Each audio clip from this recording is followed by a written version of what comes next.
it would seem that the actor which played in Fast and Furious is going to have to go to prison because he doesn't pay child support. And finally, there is a conversation about it. I saw it on Twitter, it's trending, and overwhelmingly, people are on his side. Which is weird, because up until now, everyone would have been on the side of the mother, and they would call him a deadbeat dad.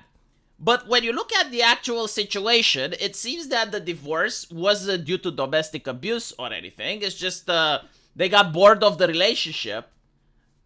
And now he has to pay $73,000 for child support. And the child is 5 years old. Now, unless he's suffering from leukemia or some rare cancer disease, you cannot justify this level of spending.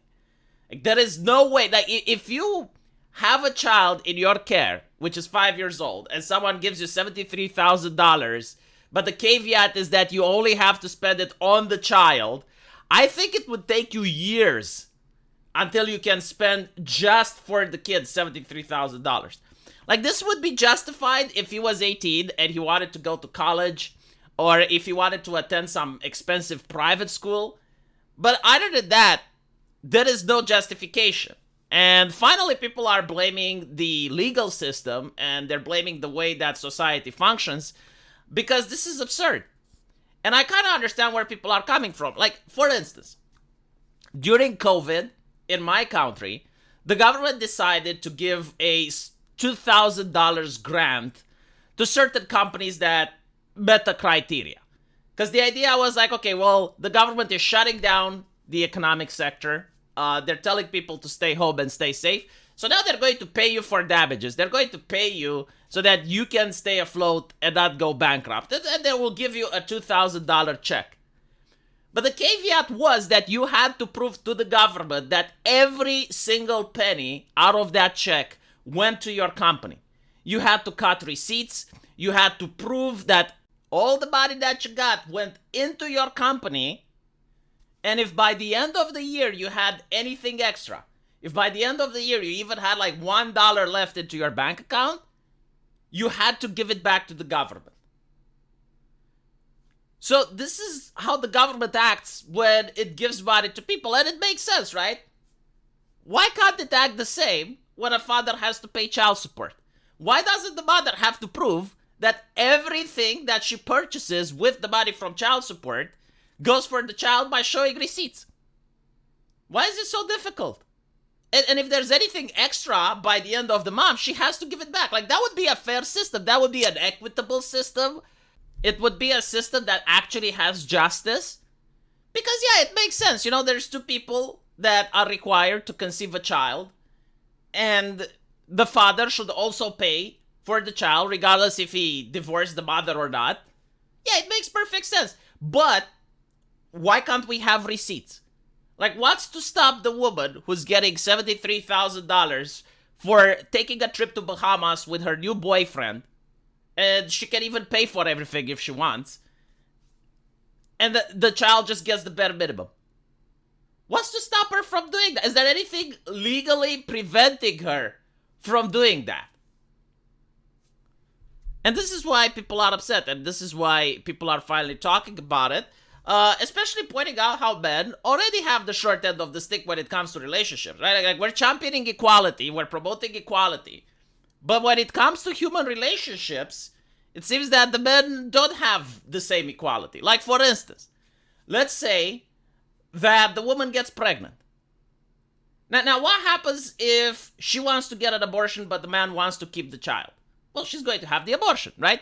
But what happens if she doesn't want to have an abortion? What happens if she wants to keep the child, but the man doesn't? Well, she's going to keep the child, and the man is going to pay child support. So, like, the man literally has no more decision of what happens, but he still has to pay for it. So he still has an obligation. He still has, like, a judicial obligation, but he has also absolutely no word in saying. And there was an idea that was flown around in Nordic countries in Europe, which was that you have the concept of a paper abortion.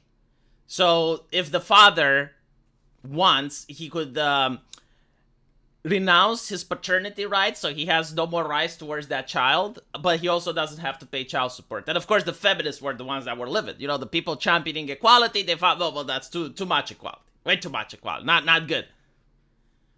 But the interesting thing is also the social concept around it, right? So, like, if a man doesn't pay child support, he's a deadbeat dad. But if you have the situation where a woman has children with different dads, and she's taking child support from all of them, and now she's dating another Chad, and she's using the money from those dads to fund her lifestyle, well, that's fine. You know, there's no stigma around it. Or maybe, you know, some people would say, well, it's not nice what she's doing, but, like, come on.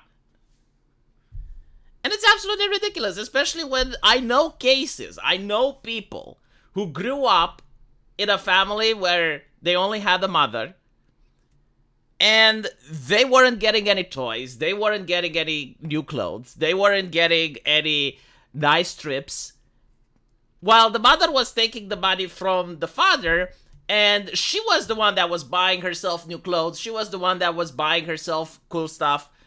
And it took a while for the kids to realize what happened, because, you know, when you're young, you don't really understand how the world works, and it's only when they grew up and they're looking back at it, they realized that not only was the mother doing that, but she was always trash-talking their dad, and they had a bad relationship with the father until eventually they picked up the phone and called the dad and found out that the dad actually loves them, and what the mother is saying isn't entirely true, and she was only saying her side of the story. And what also happens is sometimes you have like these courts that always side with the women, no matter what. And the women are aware that this is happening, and they want to use it to their advantage. So, usually if the father gets shared custody and he gets to see the kid on a weekend, what ends up happening is that often the father finds out that the mother is telling the kid bad things about the father. So, like, she's saying, like, all this nasty stuff. And if he tries to do the same, or if he tries to clear it up, then the mother contacts him and says, look, if you keep saying bad stuff to our kid, I will make sure that you will never see him again. So you have like these situations, and they never get public discussion. Like we hyper-analyze in 2024 on social media most family interactions. Almost everything that happens in the private life of a citizen is being cut frame by frame and hyper-analyzed by people. But for some reason, this type of behavior just doesn't get talked about, despite the fact that it's quite common. And take into account that a lot of European countries and even the United States is complaining about the birth rates. They're basically saying, oh, people aren't having enough kids. We're not having enough kids. Is it a wonder if the law is structured like this? Where if you're the man, you only have disadvantages and almost no advantage whatsoever?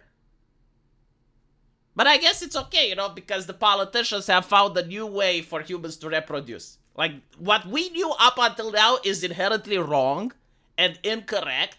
But now we have a new mindset, right? So, what I used to know about human reproduction is that a man would get with a woman, and they would do the naughty, and then they would have a child, right? Like, that's what I would know, that human beings reproduce, but it's entirely wrong. It's incorrect, right? Like, that's bigoted. In fact, you can't even say what a woman is anymore.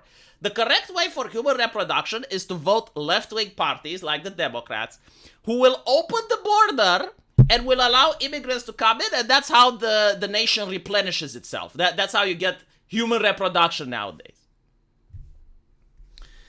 And it's interesting that the countries where the immigrants are coming from don't have the same legislations. They do not have the same system like the nations that require immigration, because their population are reproducing. It's just a little bit food for thought. Yeah, no, I feel bad for this guy, honestly. He's not the only case. It's just that since he's an actor, it finally got into the media, and exactly what I've been saying in the video is what people are talking on social media, almost everywhere except on Reddit, because, well, Reddit doesn't like honest conversations. But let me know what you guys think, and as usual, I will see you in the comment section. Take care.